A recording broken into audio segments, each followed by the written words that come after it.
우리는 여러 가지 그 교회 행사들로 좀 분주하고 그렇게 보냈습니다. 그런 중에 아마 여러분 말씀이 아마 기억나실 겁니다. 예수님의 권세라는 제목을 아마 들으셨을 겁니다. 대제사장과 또 백성들의 장로들은 몰랐죠. 예수님이 어떤 권세가 있는지를. 그래서 예수님이 성전을 정화시키는 일을 보고서 와서 따졌습니다. 도대체 무슨 권세로 이런 일을 하느냐 이렇게 따졌죠. 그때 주님께서는 세례 요한의 경우를 들어서 설명했습니다. 세례는 그럼 과연 무슨 권세로 너희들에게 세례를 베풀고 있는 것 같으냐. 그러면서 예수님 자신이 하늘로부터 오는 권세, 땅에 주는 어떤 자격이 있는 게 아니고 하나님이 주신 권세로 이 일을 하고 있다는 것을 상징적으로 의유적으로 이제 이렇게 설명을 한 것이죠. 그래서 만물을 복종케 하시는 나, 그죠? 그리고 사단의 모든 권세를 무너뜨릴 수 있는 그 예수가 곧 교회를 정화시킬 수도 있고 교회의 주인이다. 이것을 말해주고자 했던 것이지요. 그래서 우리는 예수 그리스도의 그 권세가 선포될 때마다 흑암이 무너지고 하나님의 나라가 세워지는 것을 우리는 느끼게 되고요. 특별히 우리 교회가 바로 이런 예수 그리스도의 이름의 권세로 세워지고 지탱되고 지속되고 있다는 사실을 꼭 기억해야 할 줄로 믿습니다. 사람들은 흔히 이런 말을 하지요. 참 세상이 좋아졌다 이런 표현들을 합니다. 제가 어렸을 때는 그 목욕도 자주 못했습니다. 여름에만 자주 한 편이었고요. 겨울에는 정말 명절 때 전후로 했습니다. 왜냐? 목욕할 수 있는 시설이 너무 안 좋았어요. 제가 시골에 있을 때는 가마솥에다 물을 끓여서 그걸 가지고 목욕을 해야 되니까 가족은 7형제지요. 그 물이 저한테 올 수 있는 순서는 별로 없었습니다. 특히 여자가 많아가지고 머리 감고 뭐 하면서 물 다 쓰면 저는 미치근한 물로 이렇게 섞어가지고 할 수밖에 없었기 때문에 어떤 그 깨끗하게 청결하게 나를 유지한다 하는 것도 쉽지가 않았죠. 그래서 그때는 잘 안 닦아가지고 손도 잘 텄어요. 그래서 이런 동동구로 뭐 막 바르고 이러고 다녔죠. 그런데 오늘은 집집마다 샤워 시설이 다 돼 있잖아요. 아마 난 집에서 샤워를 못한다 이런 사람이 없을 거예요. 집에 가면 다 따뜻한 물이 나와요. 정말 좋은 세상에 살고 있는 게 맞지요. 저는 어렸을 때 기억나요. 더우면 선풍기도 없었던 것 같아. 할머니가 부채로 이렇게 그것도 이렇게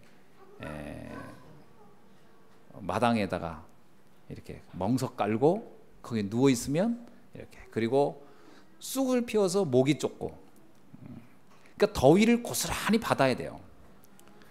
그러니까 더우니까 자꾸 어디로 가냐, 냇가 가가지고 발 놓고, 그러니까 하루 종일 더우면 냇가 가서 물놀이 하는 게 일이고, 어른들은 나무 밑에 그늘에 가면 다 늘어져서 자고 계시고, 그래서 동네가 조용해요. 더우면. 왜? 돌아다닐 힘이 없으니까 다들, 노인들은 그늘에 가서 다 이렇게, 그러다 보니까 다리 밑에라든가 이런 데 가면 동네 사람들 다 있어요. 그러니까 이 더위를 피할 수 있는 길이 거의 없었습니다. 근데 요즘은 집집마다 아마 에어컨 없는 집이 없을 겁니다. 지금 우리 예배드리는 이거 얼마나 이거 쾌적합니까? 제가 기억나요. 시골에서 예배드릴 때요, 가뜩이나 더운데 동네 분들 다 앉아 있으면 이 안이 얼마나 더울까요? 이런 단열과 상태도 안 좋은데, 거의 그때는 부록으로 지은 집들이잖아요. 땀이 뻘뻘 흘립니다. 목사님도 땀을 뻘뻘 흘리고, 정말 장로님들은 꼼짝도 못하고 앉아있어요. 성가대 특히 저렇게 입고, 이제 그때는 천도 더 두꺼운 거 있고, 선풍기는 목사님 옆에만 하나 딱 있어요. 그 외에는 들리질 않았습니다. 선풍기도 비쌌으니까요. 얼마나 지금 좋은 세상입니까? 또 하나 얘기를 하면, 제가 시골에 있을 때 읍내를 한번 나가려면 더운 길을 걸어서 버스 정류장에 가서 몇 시간을 서서 기다려야 겨우 한 대 오면서 그거 타고 가고, 그 동네 분들이 전부 다요. 버스 정류장 가면 다 만나요. 그리고 읍내 가서 흩어져서 일 보다가 들어올 때쯤 되면 다 만나요. 왜? 그 버스 다 타야 되니까. 그러면 차 안에서 닭 소리, 개 소리, 뭐할 소리, 염소 소리 다 나요. 왜? 다 들고 타니까. 그때는 정말 어떤 사람이 정겨웠다 하는데 정겹기는 고생스러웠죠. 요즘은 집집마다 승용차 없는 집이 없습니다. 그죠? 뭐 어디든지 원하면 갔다 왔다 하고요. 그래서 저희 어머님은 그 차 타는 게 너무 힘들었는지 맨날 그러세요. 정류장 옆에 집에 살고 싶다고. 그리고 병원이 또 약국이 얼마나 멀어요. 아프면 그것, 그러니까 아프면 안 돼. 아프니까 할 수 없이 우리 할머니들이 한 게 있어요. 배 아프다 그러면 손으로, 할머니 손은 약손이다. 무슨 손이 약손입니까? 그냥 그야말로 그냥 뭐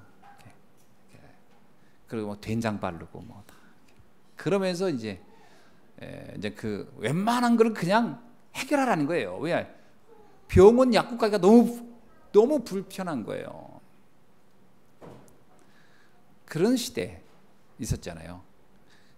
근데 저도 그런 시대를 계속 산 게 아니고 아주 어렸을 때 경험이에요. 근데 진짜 불과 50년 만에 우리는 굉장한 생활의 편리함을 지금 만끽하고 있는 겁니다. 뭐 텔레비전 같은 것도 이제 갖고 다니면서 보잖아요.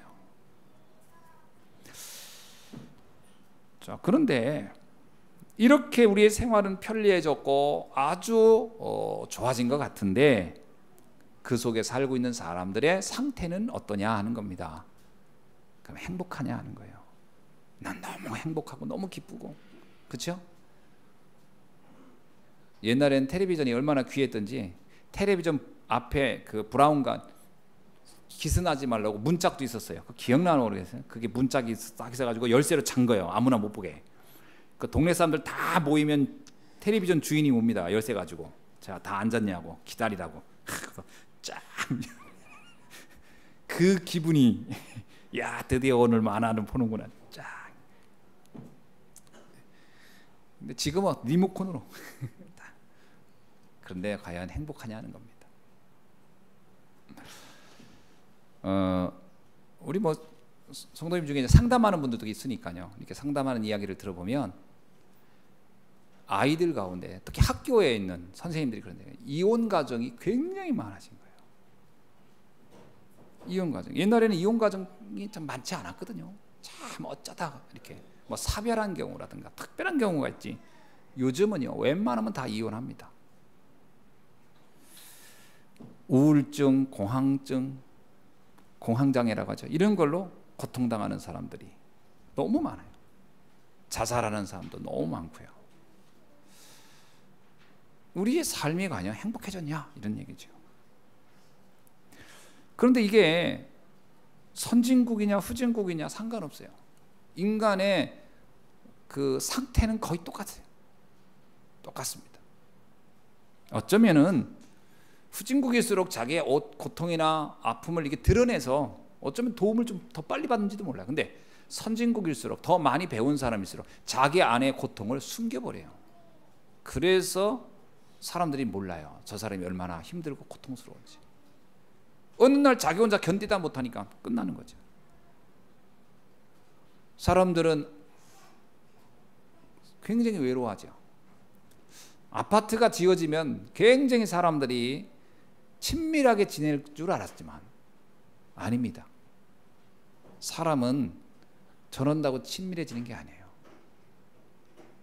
우리가 아파트에 앞집이 이렇게 붙어 있지만 별로 모릅니다.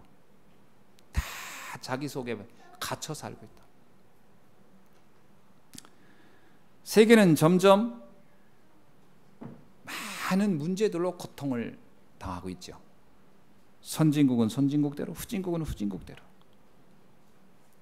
왜 그럴까요? 이유가 있어요. 이유는 인간이 그 어떤 것으로도 해결할 수 없는 근본적인 문제를 가지고 있는데 이게 해결이 안 되기 때문에 그렇습니다. 이 근본적인 문제가 해결되지 않은 상태에서 우리의 상태를 좀 바꾸려고 하는 노력들이 유용하긴 하고 편리하긴 한데 근본적인 행복을 갖다 주지 않는 거죠. 오늘 본문의 내용은 너무 간단한 비유입니다. 사실은 예수님께서 이 대제사장들하고 백성들의 장로들하고 그 다음에 이제 제자들이 듣는 곳에서 이제 한 비유예요. 이 비유의 말씀은 간단한 이야기인데 여기에 많은 걸 담고 한 말씀입니다. 이 말씀의 내용을 좀 있으면 제가 좀 풀어드리겠습니다만, 인간이 근본적으로 아무리 인격적으로 훌륭하고 종교적으로 아무리 수준 높은 사람이라 할지라도 피할 수 없는 문제가 있다는 것을 말하는 겁니다. 절대로 피할 수 없는, 인격이 훌륭해도 피할 수 없는 문제, 종교적으로 아무리 열심히 해도 피할 수 없는 문제가 있다는 걸 말해주고 있는 거죠. 반대로 겉으로 보기에는 참 못나 보이고 부족한 것 같은데 그래도 이 근본의 문제를 해결받는다면 그 사람만큼 행복한 사람이 없다는 걸 말해주는 얘기입니다. 그래서 아주 극단적인 두 경우를 이야기하고 있어요. 인간의 문제는 인간이 해결할 수 없기 때문에 그렇습니다. 인간의 문제는 하나님만 해결할 수 있어요. 그런데 이 제사장이나 또는 이 백성들의 장로들은 그렇게 보지 않았어요. 인간이 최선을 다하고 열심히 살고 성실하게 살고 그러면 우리 안에 일어나고 있는 불행을 우리가 해결할 수 있을 것이라고 여겼어요. 그래서 그들은 사실 어떤 면에서 하나님의 말씀에 관심이 없었어요. 하나님의 말씀을 말하는데 사실은 그것은 자기들이 보기에 이해되는 영역, 자기들이 볼 때 그래 이런 말씀은 우리가 생각했던 것 같아 라고 하는 자기의 상식적인 선에서 동의되는 부분을 갖다 쓴 거지, 하나님이 정말 말씀하려는 것을 이해하지도 못했지만 받아들이려고 마음도 없었습니다. 오늘날 많은 기독교인들이요, 신앙생활을 이렇게 해요. 내 수준에서 알아서 선별하고 선택합니다. 하나님이 말씀하고자 하는 것에 대해서 별로 사실은 관심이 없어요. 바리새인들, 대제사장들, 백성들의 장로 다 열심히 신앙생활 한 겁니다. 그런데 그거는 자기 나름대로 열심이지 하나님의 보기에는 아무 상관없는 열심히 했어요. 그런데 이렇게 신앙생활하는 경우가 굉장히 많다는 게 문제입니다. 거의 사사기에 나온 표현대로 자기 소견대로 하는 거예요. 그냥 흔히 나 좋을 대로 신앙생활하는 거죠. 하나님께서 율법을 준 거는요, 율법 자체를 지키라고 준 게 아닙니다. 율법은 그리스도계로 인도하는 몽학 선생이라고 그랬어요. 초등학교 교사다 그랬어요. 그러면 율법의 본래적 기능, 율법을 줬을 때의 목적은 율법은 너희를 유용하게 주는 것이지만 너의 근본 문제는 율법으로 해결되지 않는 거야, 이 말씀을 하고 싶은 것이고요. 그러므로 인해서 너희들이 율법으로 해결할 수 없는 문제에 대해서 관심을 가져야 되고 그 문제를 하나님이 말하는 것을 잘 들어라, 이 말이었거든요. 그런데 그렇게 이해 안 했어요. 율법 하나님 주셔서 그럼 우리 이것만 믿으면 되겠네. 그건 하나님이 주셨기 때문에 믿는다가 아니고 내가 보기에도 맞거든, 내가 보기에도 이거 이상은 필요 없어, 이런 거예요. 그래서 그것만 갖다가 사용한 거예요. 그게 바리새인들이었고 대제사장들이었고 바로 백성들의 장로라는 사람들의 상태에 그렇습니다. 자, 성경에서 말하고 있는 인간의 근본적인 문제는 하나님만 해결할 수 있는 문제예요. 왜냐하면 그거는 사실은 영적 문제예요. 이거를 이해하는 것이 신앙생활에 아주 중요한 문제거든요. 신앙의 출발이다라고 한다면 인간의 한계를 이해하는 것이고 하나님의 능력을 이해하는 것입니다. 그리고 하나님의 방법을 내가 동의해야 돼요. 하나님이 말하는 인간의 근본 문제는 사단과 깊은 관련이 있는 문제예요. 하나님이 말하는 인간의 문제는 우리가 태어나기도 이전에 있었던 원죄의 문제를 전제로 하는 것입니다. 그 문제는 우리가 과연 해결할 수 있겠냐? 해결이 안 되는 거예요. 그래서 하나님이 처음부터 그 문제의 해답을 말해줬습니다. 그게 그리스도입니다. 그리스도란 말은 인간 모든 문제를 해결할 하나님의 방법이란 말이에요. 그래서 그리스도란 말은 하나님께서 사실은 정한 표현입니다. 하나님이 말한 거예요. 구원자란 말이고요, 해결자란 말이고요, 기름 부음을 받은 자란, 이게 다 같은 의미를 담고 있는 단어예요. 그런데 이런 영적 부분의 근본 문제가 이해가 안 되면 어떻게 되겠습니까? 당연히 그 문제를 얘기하면 관심이 없죠. 그래서 로마서 2장 23절에 보니까 유대인들은 꺼려하고 이방인들은 미련하다고 여긴다. 그게 복음에 대한 반응이라는 거예요. 유대인들이 볼 때는 불편한 거예요. 아니 그게 왜 필요한데? 필요 없어. 꺼려. 불편해. 이방인들이 볼 땐 그건 말 같지도 않네. 왜냐? 영적 세계를 이해 못하기 때문에 그렇습니다. 우리가 신앙생활 하면서도 계속 많이 놓치는 게 뭐냐면, 어떤 문제가 터지면요, 우리 몸에 이미 이렇게 각인되어 있고 시스템화된 게 뭐냐면 행위로 자꾸 접근을 해요. 이걸 어떻게 해야 될까? 저렇게 해야 될까? 자꾸 이런 생각을 합니다. 그러면 잠깐은 그게 유용하게 해결되는 것 같은데 시간 지나면 알지만 아무런 도움이 안 된다는 걸 알게 돼요. 성경이 말하고 있는 방법을 알아야 돼요. 그거는 우리하고 너무나 안 맞는 것일 수 있지만 그래도 믿으셔야 됩니다. 이유는 제 인간이 살아온 나의 방식이 틀렸다는 걸 알기 때문에 그래요. 하나님이 말하는 것을 믿으셔야 돼요. 하나님의 약속을 믿어야 돼요. 그래서 오늘날에도요, 교회를 참 수십 년간 다닌 분들을 만나서도 이렇게 물어보면 참 놀라운 사실은 뭐냐면, 그리스도에 대해서 잘 모른다는 것과 또 하나는 구원이라고 하는 것에 대해서 그렇게 그다지 감동이 없다는 거예요. 영적인 사실을 얘기하면 그거를 그냥 그래 뭐 그렇지 이렇게 하지, 그게 그렇게 내 인생에 어마어마한 축복이다라든가 그게 그렇게 중요하다든가 이런 가치를 딱 아는 사람이 흔치 않아요. 참 신기합니다. 그게 뭐냐면 결국 내가 알고 있는 영역, 내가 알고 있는 수준에서 신앙생활을 하고 있는 거예요. 내 범위 딱 정해놓고요. 그러니까 유대인들이 그렇게 오랫동안 신앙생활한 것 같은데 예수님은 뭐라고 했냐면 다 틀렸다 이렇게 얘기하는 거예요. 예수님의 표현 중에 이런 거죠. 회를 칠한 무덤 같구나. 겉은 그럴듯한데 안에 보니까 다 죽어 있구나. 이게 신앙생활이고 이게 종교생활이라는 거죠.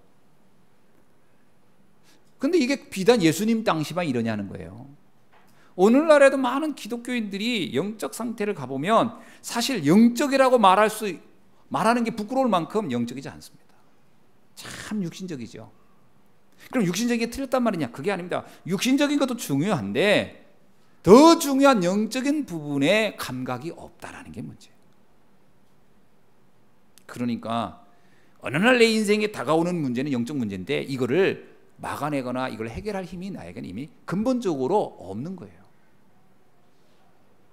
그러니까 그게 없는 사람이 신앙생활 한다고 하고 있어요. 그래도 어떤 문제가 와요. 그러면 뭐라고 변명을 하냐면, 왜 하나님은 이런 문제를 나한테 줘가지고 왜 이걸 왜 해결 안 되냐?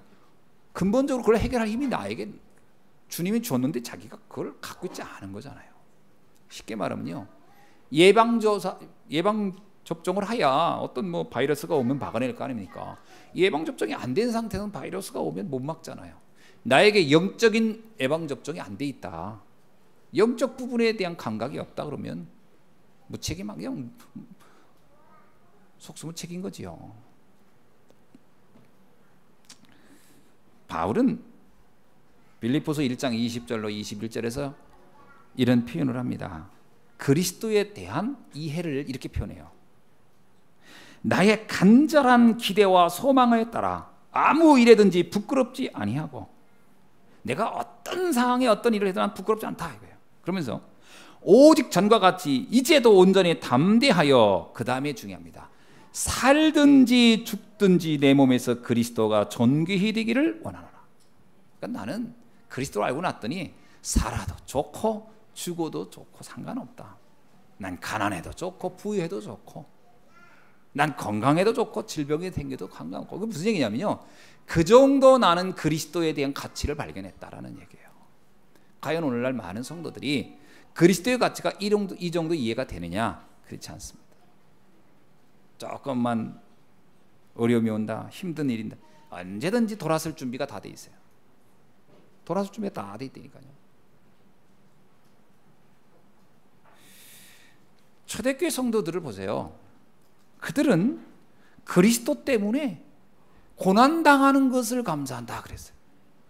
또 나가서 그리스도 때문에 순교를 당하는 것을 난 기쁘게 여긴다, 이런 말까지 했어요. 그 얘기는 야, 신앙생활 할 때 고난 당하란 말이냐, 신앙생활 하는데 그러면 죽으란 말이냐, 이 말이 아니고요, 그리스도의 가치를 그렇게 봤다라는 얘기를 하고 있는 거거든요.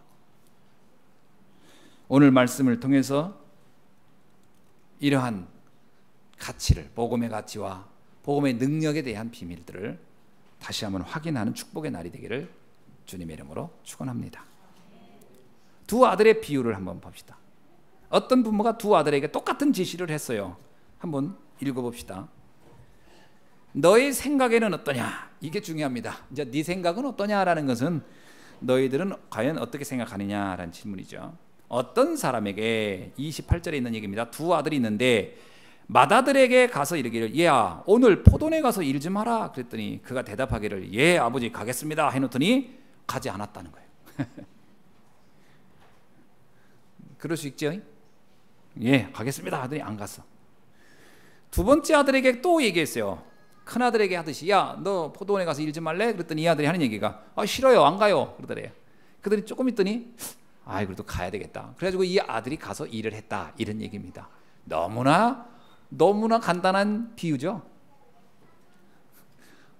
그럼 물어볼게요. 어떤 아들이 아버지 마음에 들을까요? 물으나 마나. 첫째 아들이요. 그러면 그건 정말 이상한 거고, 당연히 둘째죠. 그러니까 사람들이 뭐라 하냐면, 너희 생각은 어떠냐라고 하고 지금 한 비유 얘기예요. 예수님이 비유를 든 거예요. 그랬더니 이구동성으로 뭐라고 했죠? 당연히 둘째 아들이죠 그랬어요. 맞습니다. 둘째 아들이죠. 그런데 이런 얘기야. 근데 왜 너희들은 첫째 아들 같으냐? 그 얘기입니다. 이게 뭔 말입니까? 이제 그 다음부터 어려워지는 거예요. 그 비유는 알겠는데, 그런데 사실은 너희들이 바로 그 첫째 아들 같은 사람들이다 라고 하는 얘기거든요. 요 얘기를 사실 예수님이 생각 좀 해봐라 라고 하는 거는, 큰 아들이 옳겠냐 작은 아들이 옳겠냐 이걸 생각하라는 말은 아니에요. 예수님이 바보입니까? 그거 누구나 아는 얘기지. 너희들이 생각 좀 해봐라 이 말은, 그러면 너는 어떤 아들인 것 같으냐 이 말이에요. 여러분은 어떤 아들인 것 같습니까? 이거 생각해 보라는 얘기였거든요. 그러면서요 굉장히 충격적인 비유를 듭니다. 그 다음에 이야기가, 이걸 듣고 있는 사람들을 부끄럽게도 할 수 있고 분노하게도 할 수 있는 이야기였어요. 그게 예수님이 정말 이 어떤 대화법이라고 해야 되나, 메시지를, 정말 예수님은 한번 메시지를 하면요 그냥 머리에 콱 꽂히도록, 그죠? 한 번만 들어도 영혼이 잊을 수 없도록 메시지를 해요. 뭐라고 하냐면, 야 진실로 내가 말하겠는데 세리들과 창녀들이 너희들보다 먼저 하나님의 나라에 갈 거다. 야 정말 충격적인 얘기죠. 그러니까 무슨 얘기죠? 이 대제사장이나 백성들의 장로들한테 말하기를, 너희는 창녀보다도 못해, 너희는 세리보다도 못한 인간들이야. 그 얘기를 딱 던진 거예요. 얼마나 충격됐겠어요. 이게 생각이 있는 사람 같으면 그렇구나 할 것이고, 생각이 없는 사람 같으면 이런 멍멍 소리 같은 소리 그러면서 덤볐겠죠. 자, 이게 굉장히 중요한 메시지입니다. 여기서 주님이 말씀하시고자 하는 것이 뭘까요? 그걸 찾아내야 돼요.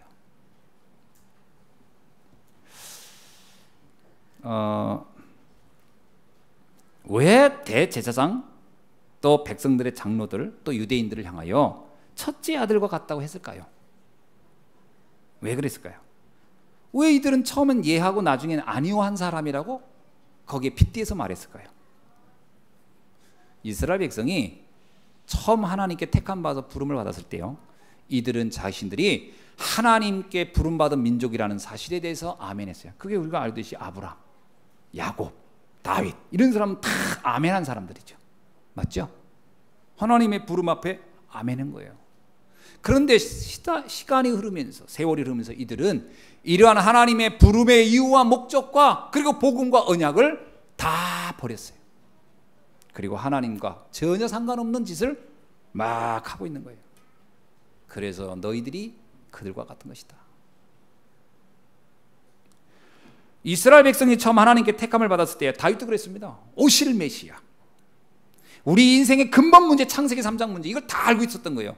유대인들은 누구나 알고 있었던 문제입니다. 그런데 시간이 가면서 이런 문제를 아무것도 아닌 것처럼 버렸어요. 그리고 이들은 율법, 규례, 전통 이런 쪽으로 확 가버렸어요. 그러면 하나님의 뜻과 전혀 다른 아니요 쪽으로 간 거예요. 이해가 됩니까? 그러면 예수님이 세리와 창녀들은 둘째 아들과 같다 이 말이거든요. 이들은 처음에는 아니요 했던 사람들인데 나중에는 예 하고 같다 이 말이에요. 왜 이들을 이렇게 표현했을까요? 사실은 우리가 이 직업을 통해 알 수 있듯이요, 세리가 뭔지 아시죠? 세금 걷는 사람들이에요. 창기, 창녀, 알면 몸 파는 여자들이에요. 이들은 애당초 처음부터 난 하나님과 상관없는 사람이라고 선택하고 그 길을 가는 거예요. 그렇잖아요. 그거 하면서 난 믿음이 있어 이렇게 했겠습니까? 이들은 아예 관심이, 믿음이 없어요. 이들은 인생 시작 자체를 선택한 거예요. 난 육신적인 것만을 위해서 살다 간다. 그리고 그렇게 가던 육신적인 사람들이라고 말하는 거죠. 그러니까 이 창기나 세리는 직업을 말하는 게 아니라 아주 육신적인 인생을 살았던 사람들을 대표하는 인물로 말하는 겁니다. 아주 육신적인 사람들, 그저 땅의 것이나 보고 살겠다고 하는 사람들. 그런데 그들이 어느 날이에요, 복음을 들은 거예요. 그러자 야, 이게 전부가 아니구나. 그리고 이들이 돌아섰다는 거예요. 그리고 복음에 의해 사는 사람이 됐어요. 대표적인 게 여호수아에 나오는 기생나합. 철저히 땅의 것만을 위해 살던 사람이 어느 날 완전히 최고의 영적인 사람으로 돌변했어요. 얼마나 놀랍습니까? 예수님 당시에 막달라 마리아 완전 창녀 아닙니까? 그런데 그가 복음을 듣더니 가장 순결한 제자로 바뀌어버렸어요. 이런 걸 볼 때 무슨 얘기죠? 불신자 가운데 제자, 이방인 가운데 제자. 여러분, 예수님 당시에 얼마나 많은 이방인들이 복음 듣고 돌아왔습니까? 사마리아 사람들 빌립의 말 한마디 듣고 다 돌아왔어요. 이런 걸 볼 때 유대인들이 말하는 겁니다. 너희들이 그렇게 오랫동안 우리 믿음이 있었어 라고 하는 너희들이 믿음이 과연 뭐며, 너희들이 그렇게 비난하고 조롱했던 저들의 믿음이 도대체 뭔지 아느냐. 여러분, 세리 중에 대표적인 사람이 삭개오죠. 세리장의 삭개오. 여러분, 삭개오 믿음, 그 다음에 또 누구죠? 이 마태복음은 마태가 썼는데 이 마태의 직업이 세리입니다. 마태도 굉장히 믿음에 관심 없던 사람인데 어느 날 그가 복음을 듣고 마태복음을 기록할 만큼 믿음의 사람이다. 그러니까 아마 마태가 이거 쓸 때요, 얼마나 행복했을까. 아, 나 같은 사람을 들어서 주님이 비유하는구나. 얼마나 행복했을까. 이런 의미죠, 여러분. 근데 이게요, 첫째 아들 같은 모습이 과연 예수님 당시의 대제사장이나 백성들의 장로들만, 그들의 모습만 그렇겠냐는 거예요. 오늘날 세계교회의 모습이 꼭 첫째 아들 같아요. 유럽교회와 미국교회, 전세계 교회들이 처음에 복음을 듣고 얼마나 감사하고요, 감격해하고, 그래가지고 그 복음을 전하려고 세계 선교를 얼마나 열심히 했습니까? 그런데 지금 보세요. 교회들은 다 문을 닫고 있고요, 복음에 관심도 없어요. 완전히 종교적이고 행위적이고. 제가 전에 조지라는 친구 우리 교회 왔을 때 같이 신앙 얘기를 하는데요, 이 친구가 뭐라느냐면 절대로 성경에서 말하는 그리스도를 인정 안 하는 거예요. 선행, 착한 일을 하는 그걸 그리스도라는 거예요. 아니거든요. 그거는 완전히 그건 범신론이거든요. 뭔지 아시죠? 모든 물체에 신이 따라가는 그거와 똑같은 거예요. 저 사람이, 착한 사람이가 그리스도다. 그건 기독교적 범신론이거든요. 그건 신앙이 아니거든요. 이런 수준으로 다 전락해버렸어요. 오늘날 기독교에서 말하는 사랑, 그 사랑을 요한일서에서 뭐라고 합니까? 하나님이 그의 독생자 예수 그리스도를 우리에게 십자가에서 달려 죽게 한 그 사랑이 하나님의 사랑이라고 얘기하거든요. 그래서 우리의 모든 저주와 재앙을 끝냈다, 십자가에서. 그 사랑이라고 하는 거예요. 그런데 우리는 어떤 사랑이냐? 인간적으로 좀 잘해주고 섬기고 그 사랑을 그 사랑이라고 생각해요. 안 그렇습니다. 성경이 말하는 사랑은 전혀 다른 차원의 사랑이에요. 그럼 인간적인 이걸 하지 말란 말이냐? 아니죠. 하나님의 사랑이 너무 감격하면 사람들의 관계 웬만하면 수용하고 이해하고 넘어갈 수 있잖아요. 그 사랑은 거기서 나오는 결과들이지, 성경이 그 사랑을 말하는 게 아니거든요. 누구 말도 사랑도 사랑 나름이에요. 그런데 거의 기독교인들이 모든 신앙의 내용들을 다 왜곡시켜버렸어요. 오늘날에요, 자유주의 신학이 전 세계를 다 오염시켜버렸어요. 이제는 뭐 모든 종교가 같은 수준으로 돼버렸어요. 기독교가 종교의 수준으로 가버렸어요. 종교는 인간의 행위로 궁극적인 어떤 목적에 도달하려는 게 종교입니다. 그래서 종교인들은 열심히 노력을 하는 거예요. 고행하고 참선하고 뭐 합니다. 근데 기독교가 그렇게 지금 전락해버렸어요. 기독교는 인간으로부터 출발하는 게 아닙니다. 기독교는 하나님이 우리에게 찾아오신 거거든요. 우리 힘으로 갈 수 없음을 알고. 그런데 기독교가요, 우리 힘으로 뭘 하겠다고 식으로. 그래서 교회에서요, 교인들 만나서 신앙생활 어떻게 하십니까 물어보면 열심히 못해서요. 열심히 하면 얼마큼 해야 되는데요. 제가 한번 나사렛 대학 교수하고 기차 타고 서울 갈 기회가 있어서, 근데 옆에 보니 교수님이 성경책을 딱 보는데 교수인 줄 몰랐죠. 근데 보니까 얼굴이 이렇게 좀 고상해 보이더라고요. 그러다 나도 일부러 성경책 꺼내가지고, 그래야 서로 이제 동질감을 느낄까요. 내가 그냥 물어보기도 애매하더라고요. 그래서 나도 가방에 성경책 꺼내서 좀 뭐 좀 찾는 신용을 했지. 일부러 말 붙이려고. 그랬더니 이분이 묻더라고요. 교회 다니세요? 그래서 그렇다, 목사라고 했더니 그렇군요. 아이고 자세히 못 봤는데 이렇게 보더니 목사님 같다는 거예요. 그러냐고, 감사하다 그러세요. 사람들이 나보고 자꾸 교사 같다고 했는데 사실 좀 목사입니다. 이제 그러고 얘기가 된 거예요. 그런데 이분이 처음 한 말이 뭐냐? 목사님 제가 신앙생활 열심히 못해서요. 열심히부터 얘기를 해요. 그래서 열심히 하지 마세요. 틀린 거 열심히 하면 뭐 해요? 그거 바르게 해야지. 그랬더니 못 알아들어요. 바르게 믿으라 그랬어요. 틀리게 열심히 할 거 없다 그랬어요. 유대인들, 바리새인들 얼마나 열심히 했는지 아시냐? 기독교가 거의 그런 수준으로 가버렸어요. 뭐 열심히 못했네, 했네. 옆 사람한테 얘기하세요.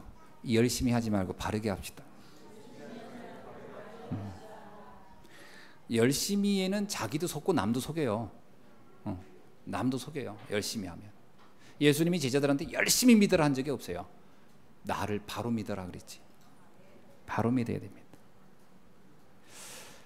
그러니까 이게요, 지금 오늘날의 교회들이 다 사실 첫째 아들 같아요. 처음엔 복음으로 받아들였는데 다 율법으로 가고 행위로 가버렸어요. 그래서 사실은 점점 변질됐어요.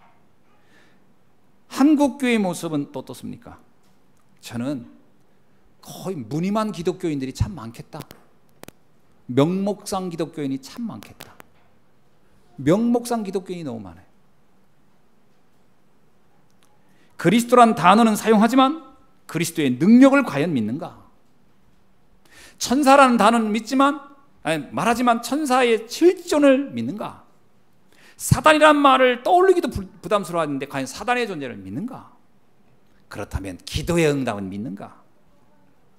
하나님의 능력에 대해서는 믿음이 있는가? 이런 질문을 해봐야 되거든요. 영적인 부분에 관심이 거의 없다. 인간의 문제가 영적 문제라고 하는 창세기 3장 문제 때문에 주님이 이 땅에 오셨다고 하는 것이 과연 이해되는가? 주님이 십자가에서 죽으심으로 우리의 모든 저주와 재앙이 끝났다는 것이 과연 믿어지는가? 이런 부분에 답을 잘 못해요. 물어보면 답을 못해요. 그래서 첫째 아들 같다는 거예요. 그게 참 안타까운 일이죠. 예수님의 비유는 옛날의 이야기만 아니에요. 오고 있는 세대가 다 동일하게 보면 똑같아요. 사도 요한은 계시록 2장 4절에서 이렇게 말합니다. 너의 첫사랑을 회복하라. 너의 첫사랑을 버리지 말라. 그게 누구에게 한 얘기냐면요, 에베소 교회에게 한 말이에요. 에베소 교회가 어떤 교회인지 아시죠? 바울이 에베소에 가서 복음을 전해서 세운 교회예요. 그리고 에베소 교회에서는요, 은 5만이라 되는 우상을 다 무너뜨렸던 교회예요. 에베소 교회는 두란노라는 것을 통해서 어마어마한 제자들이 일어났던 교회예요. 에베소 교회에서 바울은 로마 복음화의 그림을 그렸던 교회예요. 에베소 교회는 그야말로 세계 복음화를 시작할 수 있는 그런 큰 응답의 모습을 모델적으로 보여준 교회가 에베소 교회. 근데 그 교회가 어떻다고요? 사도 요한 때는 너희가 첫사랑을 다 버렸구나. 처음 받았던 그 복음의 감격과 기쁨을 다 잊어버렸구나. 이렇게 돼버린 거예요. 이게 첫째 아들의 모습인 거죠. 그래서 우리는 바로 복음을 회복하는, 다시 한번 복음에 대하여 정말 집중하는 응답을 누려야 할 줄로 믿습니다. 자, 그렇다면 둘째 아들은 어떻죠?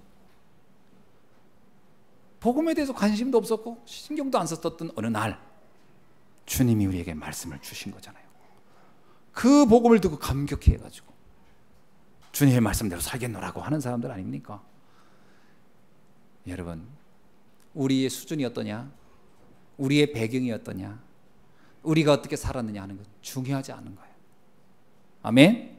누가 아버지의 뜻대로 하였느냐라고 질문해 둘째 아들이니다. 그건 이구동성으로 누구나 한 대답이었어요. 맞다 그런 거예요. 오늘 우리가 정말 복음을 위해 산다면 하나님의 뜻에 가장 합당한 자녀로 사는 것인 줄로 믿습니다. 그러면서 32절에 볼게요. 요한이 의의 도로 너희에게 왔거늘 너희는 그를 믿지 아니하였으되 세리와 창녀는 믿었으니 너희는 이것을 보고도 끝내 뉘우쳐 믿지 아니하였도다. 유대인들이 당시에요, 세례 요한을 대단히 존경했어요. 왜냐, 세례 요한이 워낙 이 바리새인들이, 예를 들어 이렇게 설명하면 됩니다. 대제사장들이나 백성들의 장로들이 나름대로 한신앙 한다고 했던 사람들이 한신앙. 근데 그들도 꼬리를 내릴 수밖에 없는 사람이 하나 있었으니 그가 세례 요한이었어요. 세례 요한은 이들이 볼 때는 그 수준에서, 그러니까 종교적인 수준에서는 근접할 수 없는 단계에 있었어요. 어느냐, 아예 석청이와 메뚜기만 먹고 들판에서 범죄하지 않겠다고 그러고 있던 사람이, 그러니까 바리새인들이 자기 나름대로 난 한신앙해 하는 사람들이 세례요 앞에 가면은 꼬리를 내리게 되는 거죠. 대단한 분이구나. 그런데 그 대단한 분이 뭐라고 했냐면, 나는 이 예수님의 신끈도 풀기조차 감당 못하는 사람이다, 그렇게 얘기했어요. 근데 사람들은 뭐냐면 예수님한테, 저분은, 예수라는 사람은 먹기를 탐하고 마시기를 즐기는 저런 타락한 인간이라고 했던 그 예수를 향하여 세례 요한은 어떻게 했어요? 그분은 흥하여야 됐고 나는 쇠해야 된다는 말을 했던 사람이에요. 그게 바리새인으로서는 되게 헷갈리는 거예요. 세례 요한 정도의 믿음 생활을 한다고 하면 정말 그야말로 그냥 천국을 뭐 간거나 진배 없다라고 할 만큼 대단한 분이라고 여겼는데, 그분이 뭐라고 하냐, 자기들이 그렇게 무시하는 예수 앞에 가서 이분은 흥해야 되고 나는 쇠야 되겠다, 나는 이분의 신꾼도 풀기조차 감당할 수 없는 차이가 있는 분이다, 이렇게 말을 해버리니 헷갈리는 거죠. 그런데 또 반대로 이들이 세례 요한을 반대하거나 비판하거나 하지는 않았어요. 이들이 세례 요한을 인정하고 지지하고 그랬던 것은 또 사실이었습니다. 그렇다면 예수님 뭐냐면, 너희는 세례 요한을 보지 안 했더냐, 그의 말을 너희가 좀 귀담아 듣는다면 내 말이 뭔 말인지 알지 않겠느냐, 이 말이었습니다. 요한이 전한 의의 도, 요한복음 1장 7절에 나와요. 저가 증거하러 왔으니 곧 빛에 대하여 증거하고 모든 사람으로 자기를 인하여 믿게 하려 합니다. 빛에 대하여 증거, 예수 그리스도를 빛이라고 얘기했어요. 요한복음 1장 17절, 율법은 모세로 말미암아 주신 것이요 은혜와 진리는 예수 그리스도로 말미암아 온 것이다. 예수 그리스도가 뭐라고요? 은혜와 진리로 오신 분이다. 이게 세례 요한의 설교의 내용입니다. 요한복음 1장 29절은 이튿날 요한이 예수께서 자기에게 나오심을 보고 가로되 보라 세상 죄를 지고 가는 하나님의 어린 양이로다. 세례 요한이요 예수 그리스도에 대해서 기가 막히게 정확히 보고 있었어요. 그 메시지를 너희가 듣지 못했느냐 이 말이거든요. 너희가 그 메시지를 알지 못하느냐. 그런데 뭐라고 나오죠? 너희는 끝내 뉘우쳐 믿지 아니하였도다. 인정하지 않았어요. 절대로 인정하지 않았어요. 이게 너희들의 문제라는 거예요. 대제사장들과 백성들의 장로들이 왜 안 믿었죠? 이유는 창세기 3장 문제를 이해를 못한 거예요. 정확히 말하면 인간의 근본 문제에 관한 발견이 안 돼 있어요. 영적 문제를 이해 못한 거예요. 여러분 영적 문제 못하고 신앙생활하면 아무것도 아닙니다. 영적 문제를 깨닫지 못하고 신앙생활하면 별말 다 해도 뭐 교회를 수천 개 짓고 뭐 어마어마한 많은 사람을 돕고 엄청난 자선과 봉사를 해도 아무것도 아니에요. 예수님 뭐라고 했죠? 그 사랑은 뭐라고 해서 고린도전서 13장에서 울리는 꽹과리 같은 거에 불과하다 그랬어요. 정말 사랑은 이 그리스도를 통한 구원의 사랑이 이해돼야 되고 그 일에 참여하는 것이 최고의 축복인 줄로 믿습니다. 자.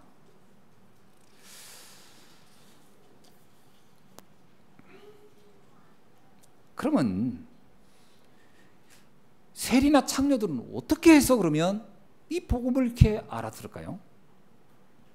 자, 여기서 말씀을 잘 이해해야 돼요. 아, 세리나 창녀같이 되어야 복음을 알아듣는단 말이냐? 그렇게 해석하면 절대 안 되는 거죠. 그 말이 아니잖아요. 이건 직업을 말하는 게 아니에요. 이건 뭐냐면 이들은 자신들의 행위에 대해서 자랑할 게 이것도 없었던 사람들이에요. 그걸 말해요.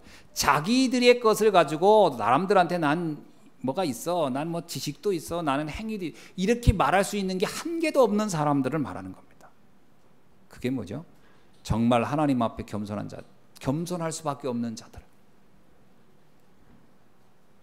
그러니까 이렇게 천한 직업을 가져야 된단 말이 아니에요. 나의 한계를 발견해야 된다는 거예요.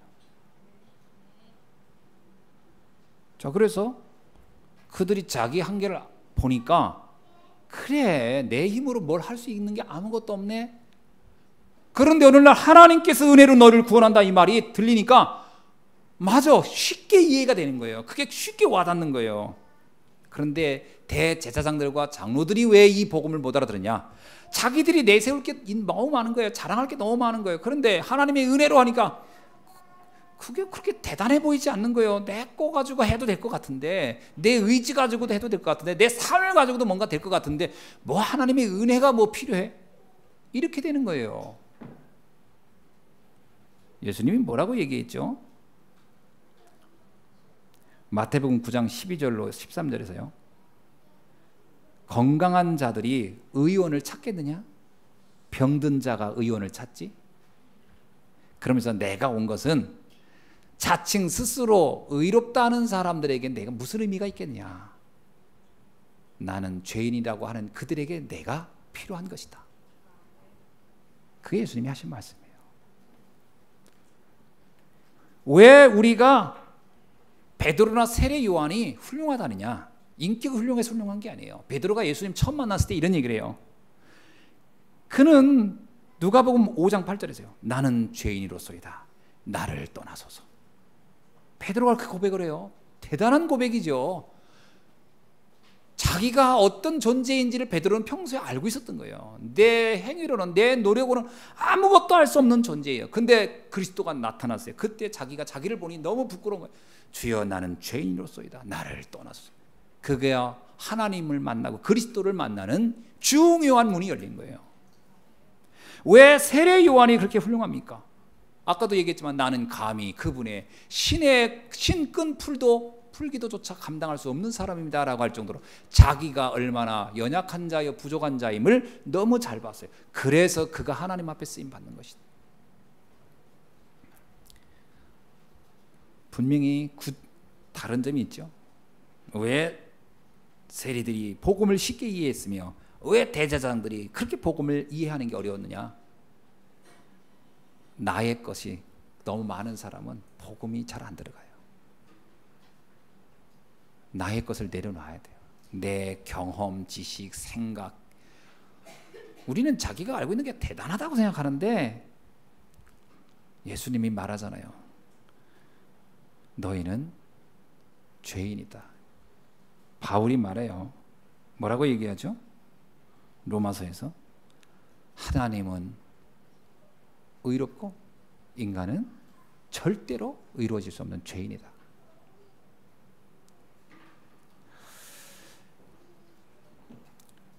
우리는 여기서 중요한 걸 깨달아야 할 줄로 믿습니다.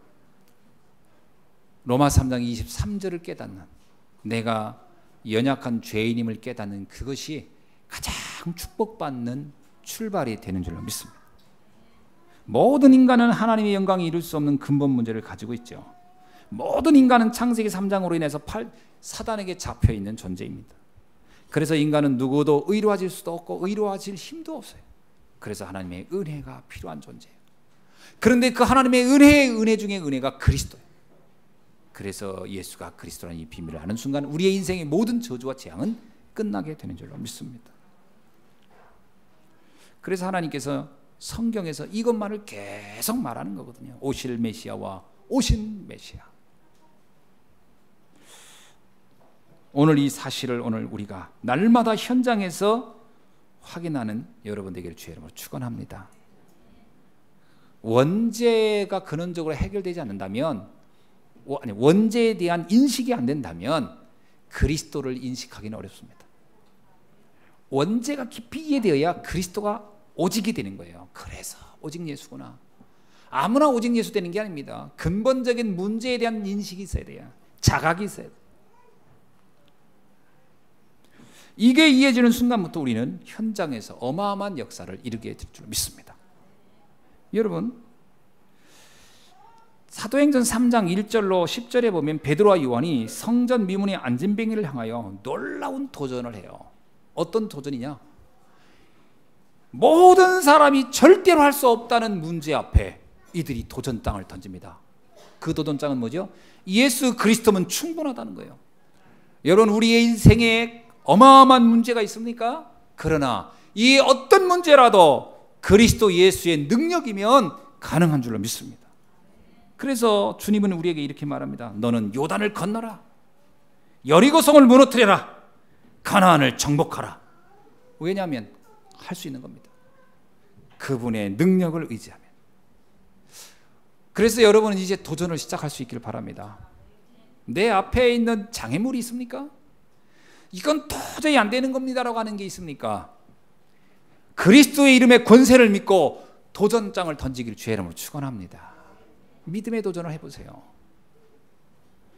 여러분, 우리의 힘으로는 할 수 없지만 그리스도의 능력을 정말 믿는다면 아무것도 문제될 게 없어요. 바울이 이렇게 말합니다. 내게 능력 주시는 자 안에서 내가 모든 것을 할 수 있다. 그것은 바울이 감옥에 있을 때 한 말인데 그 감옥에 있었던 바울의 고백이 사실화됩니다. 로마를 정복하잖아요. 자기가 감히 어떻게 로마를 바꿉니까? 여러분 생각에 내가 어떻게 저 강대국을 바꾸겠습니까? 남들이 볼 때는 바울의 그런 생각이나 그런 의도를 보면 미쳤다고 할 겁니다. 그러나 바울이 뭐라고 얘기하죠? 아니다는 거예요. 난 도전장을 던진다는 거예요. 어디에? 로마에. 난 로마 가이사 앞에 설 것이다. 로마를 바꿀 것이다. 왜냐? 내게 능력 주시는 자 안에서 할 수 있기 때문에. 여러분의 인생에 도전장을 던지기를 주의 이름으로 축원합니다. 이 믿음이 있어야 돼요. 많은 사람들이 여기에서 좌절하고 있어요. 세리와 창녀가 왜 놀라운 일이냐면 나는 안 되지만 하나님은 하실 수 있다는 것을 본 거거든요. 우리는 우리 수준을 보면 할 수 없는 게 너무 많죠. 할 수 없는 게 한두 개입니까? 그러나 하나님의 능력을 잡고 간다면 여리고성도 무너뜨릴 수 있고 가나안도 정복할 수 있고 요단도 건널 수 있는 줄로 믿습니다. 말씀을 맺습니다. 겉만 보고 여러분 절대 속지 않기를 바랍니다. 세상을 보고 속지 않기를 바랍니다. 여러분, 대제사장들의 모습, 장로들의 모습, 또는 세리와 창기들의 모습을 보면 우리는 겉보고 속기가 쉬워요. 쉽게 말하면 나는 내 자신의 수준 보고 우리는 너무 잘 속을 것이다. 내가 뭘 할 수 있겠냐? 난 아무것도 할 수 없어. 그렇죠. 이 창기가, 라합이 자기를 봤을 때 자기는 얼마나 초라하고 부족하겠습니까? 내가 뭘 하겠어? 하겠죠. 그러나 가나안을 정복하는데 라합의 영향이 가장 결정적이었어요. 여러분, 우리 자신에게 속지 않기를 바라고 세상에 보이는 것에 속지 않기를 주의 이름으로 축원합니다. 고린도전서 4장 20절에서 바울이 이렇게 말합니다. 하나님의 나라는 말에 있지 아니하고 오직 능력에 있느니라. 사람들의 말에 속지 마세요. 화려한 말, 그럴듯한 말, 그것은 아무런 힘이 없어요. 그리스도 이름의 권세의 능력을 잡고 현장 살리는 여러분 되기를 주의 이름으로 축원합니다. 그리고 이 그리스도의 비밀을 계속 누리는 이 비밀을 가진 자만이 사실은 정상 탑에 오를 수가 있어요. 언제 오릅니까? 어떻게 해야 이 그리스도를 매일 누리죠? 그리스도를 매일 누리는 방법은 간단합니다. 삼오늘을 하시기 바랍니다. 오늘의 말씀을 여러분이 붙잡으셔야 돼요.